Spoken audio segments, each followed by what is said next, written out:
नमस्कार।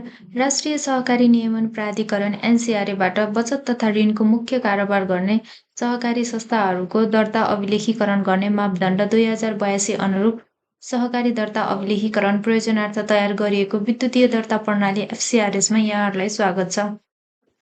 आज हामी यस सहकारीको विवरण प्रवेश गर्ने क्रममा यस फाइनेन्सियल इन्फो पृष्ठमा पुगेका छौँ र यो एकदम महत्त्वपूर्ण पृष्ठ हो। यसमा हजुरहरूले आफ्नो सहकारीको सबै आर्थिक कारोबारसँग सम्बन्धित विवरण प्रवेश गर्नुपर्ने हुन्छ र यसमा देख्न सक्नुहुन्छ हजुरहरूले फाइनेन्सियल इन्फर्मेसनको डेटा 4वटा स्टेपमा पूर्ण रूपमा भर्न सक्नुहुन्छ।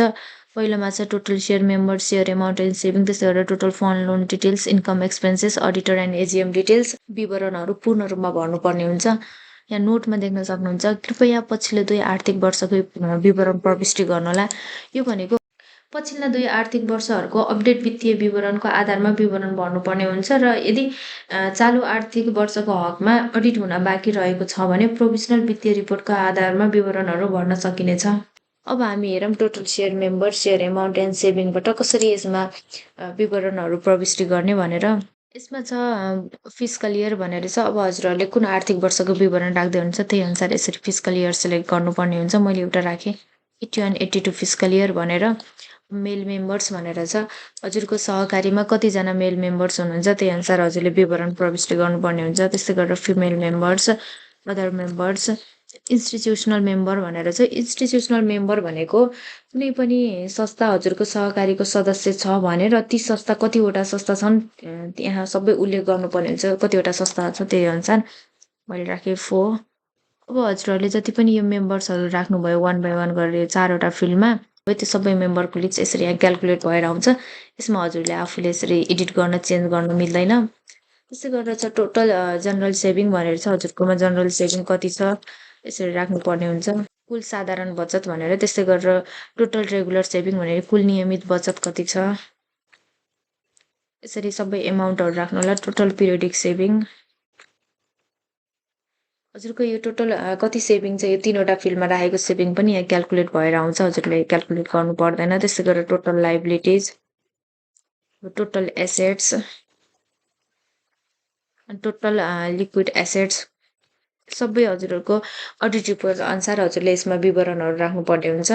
अब यो विवरण राखिसकेपछि हजुरहरूले यो जति पनि विवरण राख्नुभयो यो विवरणलाई यहाँ सेभ गर्नुपर्ने हुन्छ। Share and saving data save successfully भनेर चाहिँ डेटा सक्सेसफुल्ली सेभ भयो भने यसरी हजुरले यो टेबलमा देख्न सक्नुहुन्छ। मैले यसमा एउटा आर्थिक वर्षको विवरण प्रवेश गरेँ। त्यस्तै गरेर हजुरहरूले पछिल्लो 2 आर्थिक वर्षको विवरण यसरी यहाँ राख्नुपर्ने हुन्छ। र अर्को कुरा यो जुन हरियो टिक देख्नुभयो यसमा डेटाहरू सक्सेसफुल्ली एड भयो भने यसरी यो हरियो टिक आउँछ। यो हजुरले एउटा विवरण मात्रै राख्नुभयो भने पनि आइहाल्छ। त्यस कारणले गर्दा हजुरले 2टा विवरण चाहिँ आफै यसरी यहाँ अब एउटा राखिसके अब अर्को राख्न सक्नुहुन्छ। यदि हजुरले राखेको यो विवरणहरूमा केही मिस्टेक हुन गएमा हजुरले यसरी डाइरेक्ट डिलिट गरेर फेरि अर्को नयाँ विवरण राख्न सक्नुहुन्छ। यो भयो टोटल सेयर मेम्बर र सेभिङ एकाउन्टको। अब त्यस्तै गरेर छ total fund and loan details भनेर छ।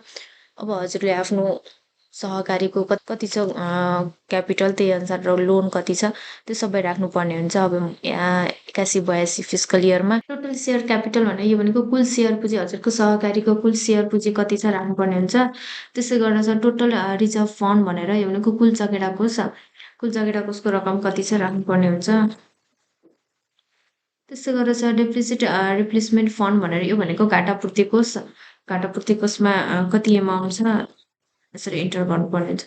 एकुमुलेटेड प्रफिट लस भनेर चाहिँ यो भनेको सञ्चित नाफा नोक्सान कति छ हजुरको सहकारीको नाफा नोक्सान कति छ राख्नुपर्ने हुन्छ। यसमा नाफा नोक्सान राख्दा ध्यान दिनुपर्ने कुरा नाफा हो भने चाहिँ डाइरेक्ट यसरी नम्बर इन्टर गर्नुपर्ने हुन्छ र यदि नोक्सान हो भने अगाडि हजुरले यसरी माइनस राख्नुपर्ने हुन्छ नोक्सान आएको केसमा।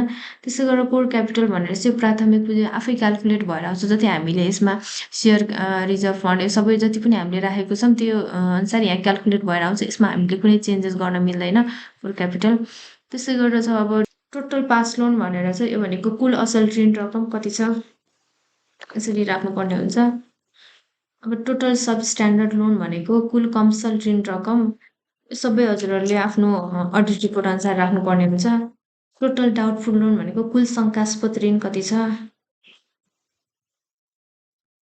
टोटल लस लोन भनेर चाहिँ कुल खराब ऋण कति छ। यो सबै लोनहरू हामीले राखिसकेपछि अब लास्टमा यहाँ क्याल्कुलेट भएर आफै आएको छ टोटल लोन डिस्बर्स भनेर चाहिँ यो भनेको सहकारीको जम्मा ऋण लगानी कति छ त्यो सबै क्याल्कुलेट भएर आउँछ। त्यसै गरेर चाहिँ LLP for pass loan 1%, LLP for substandard loan 25% भनेर यस्तो छ। यो भनेको एलएलपी फर पास लोन भनेको जस्तो यो टोटल पास लोन भनेर यो माथि देख्न सक्नुहुन्छ यसको 1% यहाँ क्याल्कुलेट भएर आएको छ। यसमा हजुरले यसमा क्लिक गरेपछि देख्न सक्नुहुन्छ कुल असल ऋण रकमका लागि छुट्याएको ऋण नोक्सानी व्यवस्था नोटमा चाहिँ यदि स्वचालित रूपमा आउने रकम सहकारीको वास्तविक रकमभन्दा फरक भए यस फिल्डमा सहकारीमा भए अनुरूपको रकम उल्लेख गर्नुपर्नेछ। हजुरको यो भन्न खोजेको के भनेपछि जस्तो 1% भनेर चाहिँ यो 1%, 25%, 50% यो जति पनि यो पर्सेन्टमा राखेको छ ब्राकेटमा यो पर्सेन्टमा राखे अनुसार माथिको यो यसमा एलएलपी पास लोनमा यो पास लोनबाट यहाँ क्याल्कुलेट भएर आउँछ। त्यसै गरेर सब स्ट्यान्डर्ड लोनबाट यहाँ एलएलपी यसको क्याल्कुलेट भएर आउँछ। डाउटफुल लोनबाट यहाँ सबै माथिको क्याल्कुलेट भएर यहाँ आइरहेको छ। यो पर्सेन्टमा दिएअनुसार क्याल्कुलेट भएर आएको छ। र यो पर्सेन्ट भनेको प्राधिकरणको मापदण्ड बमोजिम तोकिएको पर्सेन्ट हो र यदि हजुरको सहकारीमा यो पर्सेन्ट प्रचलनमा छैन आफ्नो सहकारीको अरू छुट्टै पर्सेन्टमा क्याल्कुलेट गरिराख्नु भएको छ भने त्यही अनुसार हजुरहरूले क्याल्कुलेट गरेर यहाँ आफ्नो अडिट रिपोर्ट अनुसार यसमा इन्टर गर्नुपर्ने हुन्छ। हामीले यसरी यसमा एडिट पनि गर्न सक्छौँ यसमा आएको डेटालाई। यो सबै राखिसकेपछि लास्टमा छ टोटल लोन प्रोभिजन एमाउन्ट भनेर चाहिँ भनेको कुल ऋण रकममा ऋण नोक्सानी व्यवस्थाको अनुपात भनेर यो सबै क्याल्कुलेट भएर आउँछ यसमा। यो अरू कुराहरू चाहिँ हामीले आफ्नो सहकारीमा भए बमोजिम राख्नुपर्ने छ। जस्तो अब अर्को कुरा जस्तो फिस्कल इयरमा 81, 82मा हजुरको मानम 1% नभएर 0.5% थियो या 2% थियो। त्यसै गरेर अब 81, 82मा जति थियो त्यही अनुसार यहाँ क्याल्कुलेट गर्नु होला र अब हजुरले विवरण 82, 83को राख्नु पर्यो भनेपछि अब 82, 83मा कति पर्सेन्टले भइरहेको छ त्यही अनुसार राख्नु होला। प्रत्येक आर्थिक वर्ष अनुसार फरक छ भने यो विवरणहरू हजुरले त्यही अनुसार नै यसमा राख्नुपर्ने हुन्छ। अब यो भयो हाम्रो यो पास लोनको पर्सेन्टहरू कति राख्ने कसरी राख्ने आफ्नो सहकारीमा प्रचलन भए अनुसारको नै राख्नुपर्ने हुन्छ यसमा। राखिसकेपछि यो आफै आइहाल्छ यसमा क्याल्कुलेट भएर यसमा हजुरले केही पनि गर्नु पर्दैन। अब अर्को छ एडिसनल प्रोभिजनल लोन भनेर कुल नकमाउने ऋण प्रतिशत भनेर। त्यस्तै गरेर assets revaluation reserve, free reserve भनेको स्वतन्त्र कोष भयो। त्यसपछि सप्लिमेन्ट्री क्यापिटल हजुरले यो सबै राखे अनुसार यसमा क्याल्कुलेट भएर आइहाल्छ। टोटल क्यापिटल फन्ड पनि यसरी यहाँ आयो। टोटल नन पर्फर्मिङ लोन भनेर चाहिँ यो हजुरहरूले माथि विवरण राखे अनुसार यसमा क्याल्कुलेट भएर आउँछ। यसमा हजुरहरूले यसमा केही फेरबदल गर्न मिल्दैन। त्यस्तै गरेर total non performing loan percent भनेर चाहिँ यसमा पनि हजुरहरूले एडिट गर्न मिल्दैन। अब चाहिँ अर्को टोटल रिस्क वेटेड आरडब्ल्युए क्याल्कुलेसन। यो आरडब्ल्युए हजुरले कसरी क्याल्कुलेट गरेर राख्ने भनेर यहाँ कन्फ्युज हुनुहुन्छ भने हजुरहरू यो NCRA.gov.np यो वेबसाइटमा जानु होला। यो NCRAको अफिसियल वेबसाइटमा र यो वेबसाइटको डाउनलोडहरू गएर डाउनलोडमा गएर हजुर यसरी यहाँ क्यापिटल फन्ड एन्ड आरडब्ल्युए क्याल्कुलेसन भनेर चाहिँ यसमा क्लिक गर्नु होला। यसमा क्लिक गरेपछि यो रातो अक्षरमा लेखेको डाउनलोड छ हजुरले यो डाउनलोडमा नै क्लिक गर्नुभयो भने हजुरकोमा एउटा हजुरको ल्यापटप डेस्कटपमा एउटा एक्सेल फाइल डाउनलोड हुन्छ। जुन एक्सेल फाइलमा क्लिक गर्नुभयो भने यसरी हजुरको एक्सेल फाइल खुल्छ। यस एक्सेल सिटमा क्याल्कुलेट गर्दा आर्थिक वर्षको आधारमा ब्यालेन्स सिटमा रहेको सम्बन्धित शीर्षकको अनुसार रकम राख्नुपर्ने हुन्छ। यहाँ आरडब्ल्युए क्याल्कुलेसन गर्न सक्नुहुन्छ। जोखिम भरित सम्पत्ति भनेर यसरी यहाँ क्याल्कुलेट हुन्छ र यो क्याल्कुलेट भएको एमाउन्टलाई ल्याएर हजुरले यसमा राख्न सक्नुहुन्छ आरडब्ल्युएमा। त्यस्तै गरेर कोर क्यापिटल रेसियो कति छ हजुरको यहाँ अब मैले अहिले चाहिँ ऱ्यान्डमली यसरी राखिदिएँ। त्यो राखिसकेपछि हजुरकोमा यहाँ यो कोर क्यापिटल रेसियो पनि आफै क्याल्कुलेट भएर आउँछ। यसमा हजुरले केही गर्न मिल्दैन। त्यसै गरेर यसमा टोटल क्यापिटल फन्ड रेसियो भनेर कुल पुँजी कोषको अनुपात भनेर यसरी यो सबै आउँछ। कति फिल्डहरूमा हजुरको क्याल्कुलेट भएर आउँछ त्यसमा हजुरले फेरबदल गर्न मिल्दैन। टोटल बरोइङ भनेर छ। टोटल बरोइङ भनेको संस्थाले लिएको कुल ऋण रकम कति छ त्यो राख्नुपर्ने हुन्छ। त्यसै गरेर total number of loan file reschedule भनेर चाहिँ चाहिँ लोन फाइलहरू रिसेड्युल गरेको फाइलको क्वान्टिटी राख्नुपर्ने हुन्छ। त्यसै गरेर छ टोटल एमाउन्ट अफ लोन रिसेड्युल भनेर चाहिँ यो भनेको पूर्ण तालिकाकरण गरेको ऋणको रकम कति छ राख्नुपर्ने हुन्छ। इन्भेस्टमेन्ट इन प्राइभेट लिमिटेड भनेर चाहिँ भनेको निजी कम्पनीमा गरेको ऋण लगानी सहकारी संस्थाले कुनै पनि निजी कम्पनी वा व्यवसायमा गरेको ऋण र सेयर लगानी कति छ त्यसको एमाउन्ट राख्नुपर्ने हुन्छ। त्यसै गरेर छ अर्को इन्भेस्टमेन्ट इन हाउस बिल्डिङ भनेर चाहिँ भनेको घर जग्गामा गरेको ऋण लगानी। सहकारी संस्थाले सदस्यहरू मार्फत घर जग्गा शीर्षकमा गरेको ऋण लगानी। यो सबै विवरण राखिसकेपछि हजुरले आफ्नो विवरणहरू एकपटक चेक गरेर केही मिस्टेक छ भने त्यसलाई करेक्सन गरेर यसरी सेभ गर्नुपर्ने हुन्छ। हजुरले एकपटक चेक गर्नु भएन भने फेरि हजुरकोमा केही विवरण गलत छ भने हजुरले डाइरेक्ट डिलिट गरेर फेरि सुरुबाट इन्ट्री गर्नुपर्ने हुन्छ। त्यस कारणले गर्दा हजुरले इन्ट्री गर्दा नै यसरी ध्यान दिएर गर्नुहोला। त्यसै गरेर यसमा पनि मैले टोटल फन्ड एन्ड लोन डिटेल्समा पनि मैले एउटा विवरण राखेर हेरेँ। त्यस्तै गरेर चाहिँ अर्को income expenses and other details भनेर इन्कम एक्सपेन्सेस अदर डिटेल्समा पनि अब मैले एउटा 81-82 फिस्कल इयरको राखेँ। पर्सनल इन्कम भनेर चाहिँ यो भनेको सञ्चालनगत आय सहकारीको सञ्चालनगत आय कति छ त्यो राख्नुपर्ने हुन्छ।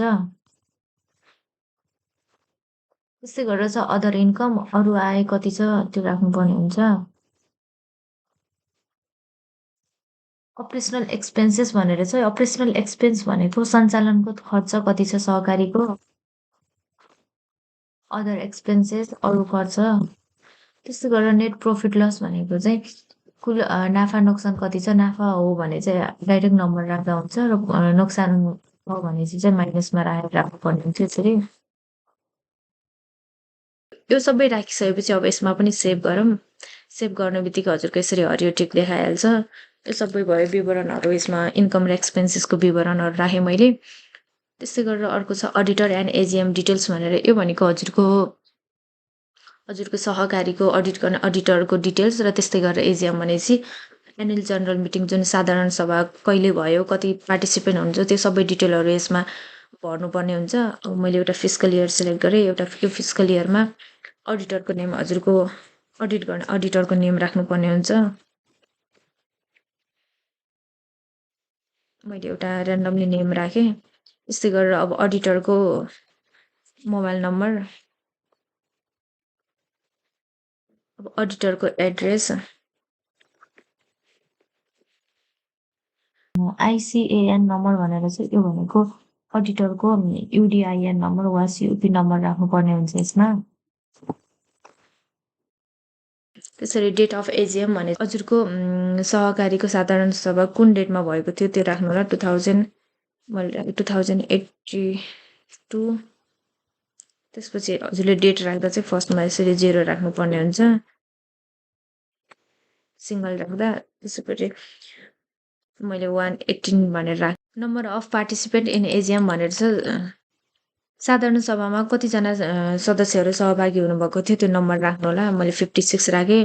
पार्टिसिपेट पर्सेन्ट इन एजिएम भने साधारण सभामा हजुरको सहकारीको कुल सदस्यको कति प्रतिशत सदस्यहरू त्यहाँ उपस्थित हुनुहुन्थ्यो त्यही राख्नु होला। त्यो पर्सेन्ट कति छ राख्नु होला।